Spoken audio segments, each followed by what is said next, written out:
every Xenomorph from the Alien movies franchise. The Alien franchise has been terrifying audiences for over 4 decades, and at the center of that terror is one of cinema's most iconic and evolving monsters, the Xenomorph. But here's the thing: what we call the Xenomorph isn't just one creature. Across the films, we've seen a wide variety of terrifying forms, mutations, and hybrids, each more disturbing and creatively horrifying than the last. From the sleek, stealthy terror of the original drone in Alien, to the massive, egg-laying queen in Aliens, to the twisted human-alien hybrid in Resurrection, every version tells a different part of the species' terrifying biological evolution. Then there are the oddballs and Neomorphs, the Deacon, the Trilobite creatures that hint at just how deep and disturbing the Xenomorph lineage truly is. Each one plays a key role in the franchise's broader mythology, whether it's a result of genetic engineering, alien tampering, or horrifying accidents with black goo. And with each new movie, from Prometheus to Romulus, we get one step closer to understanding this biomechanical nightmare and one step deeper into the horror. So today,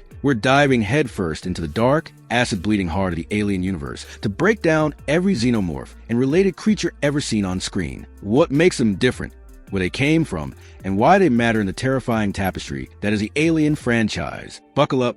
It's about to get grotesque, fascinating, and absolutely unforgettable. Tell me in the comment which is your personal favorite. Let's begin.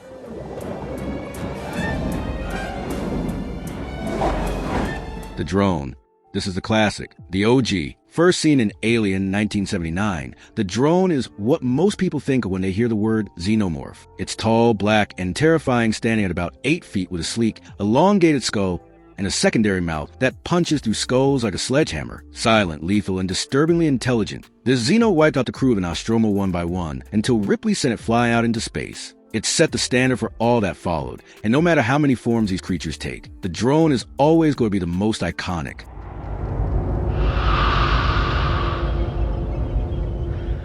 The Warrior. James Cameron took the Xeno we thought we knew and evolved it.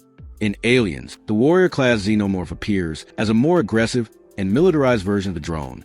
These guys have ridged heads instead of smooth domes and are used like infantry for the Queen. They're faster, deadlier in groups, and incredibly tough though in Aliens. They drop like flies when faced with pulse rifles and flamethrowers. Still, they bring raw chaos in numbers. Think of them as the terrifying foot soldiers in the Xenomorph hive. Perfect!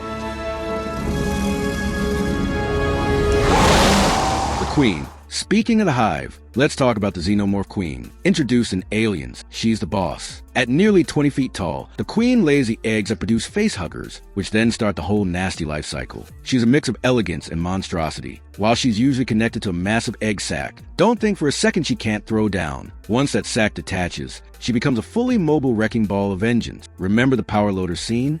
Yeah, that's sci-fi history.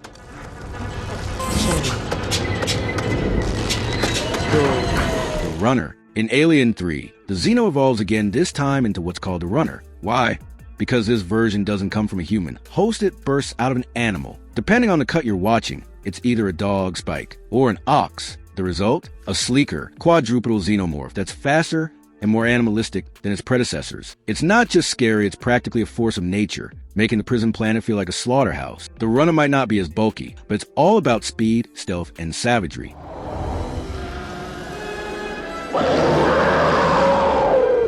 The Newborn. Now let's get weird. In Alien Resurrection, science goes too far again. This time, a cloned Ripley with Xenomorph DNA gives birth to a human-alien hybrid, the Newborn. This pale, grotesque creature kills its own queen mother moments after birth. It's massive, has sunken eyes and a disturbingly human-like skull, and it's obsessed with Ripley thinking she's its real mother. But even though it's powerful, it's also confused, emotionally unstable, and ultimately betrayed by Ripley in one of the franchise's most gut-wrenching moments.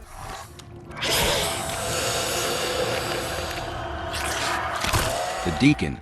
Prometheus doesn't give us a full Xenomorph, but what it does give us is fascinating. The Deacon is a proto-Xenomorph, born when a Trilobite impregnates an engineer. With an elongated head, a slick bluish exterior, and that signature inner mouth, the Deacon teases a biological evolution toward the classic Xeno. We only see it in the final moments of the film, and then nothing. It's never seen again. But it left a mark. This was the moment we knew the origin of the Xenomorph was way more complex than we imagined.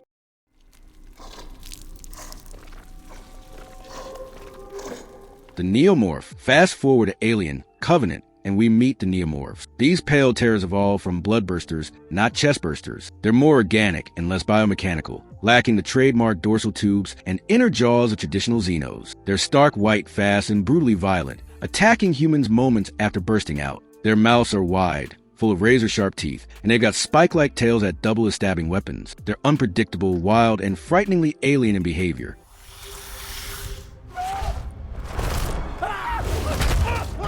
The Predomorph. Later in Alien Covenant, we finally get closer to the Xenomorphs we know. The Predomorph is engineered by David, the rogue android who basically becomes the franchise's first mad scientist. These creatures come from eggs he's designed, but they emerge fully formed rather than as small chestbursters. While they're similar in behavior to drones or warriors, they lack the biomechanical design and feature more organic elements. But make no mistake, they're just as vicious. This is the closest we get to seeing the Xenomorph's full evolution play out on screen.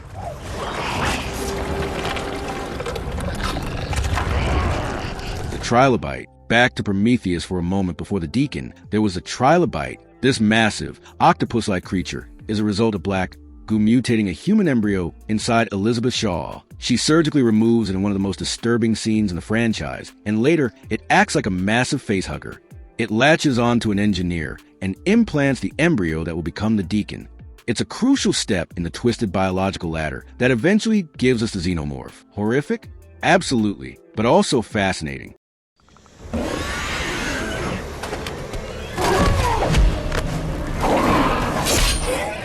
Predalien.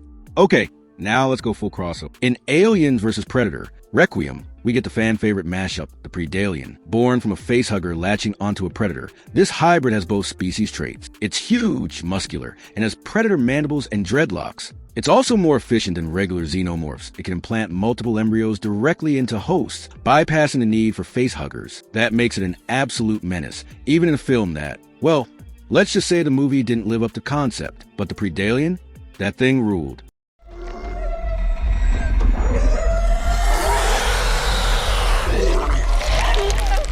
The offspring, alien, Romulus. Let's talk about the newcomer. At the film's climax, a horrifying new hybrid is revealed, an offspring created from human and xenomorph DNA.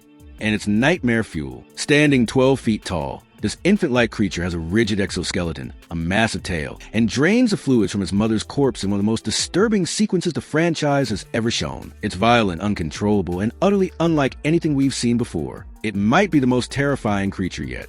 Which Xenomorph is your favorite? Is there one you wish had got more screen time? Let us know in the comments. And if you enjoyed this breakdown, make sure to like and subscribe for more deep dives into the best and worst of sci-fi horror. Stay safe out there, and whatever you do, don't touch the eggs.